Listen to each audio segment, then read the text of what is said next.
Hey everyone, this is Keegan from National Powersports.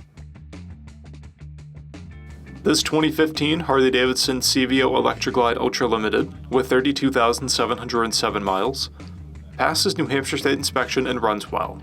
It's been upgraded with a Vance & Hines exhaust and comes equipped with ABS, cruise control, heated grips and seats, a keyless ignition, multifunction 4-speaker audio system, navigation, electronic locking luggage, CB radio, intercom, and an onboard computer. A paragon of the touring class, the Electra Glide Ultra Limited is arguably one of the most influential motorcycles of the last 30 years, and the CVO variant takes things in a factory custom direction, complete with a stunning paint set and tasteful cosmetic accessories. Powered by a 110 cubic inch V-twin motor, the Electra Glide puts 96 horsepower and 115 foot-pounds of torque through a 6-speed transmission.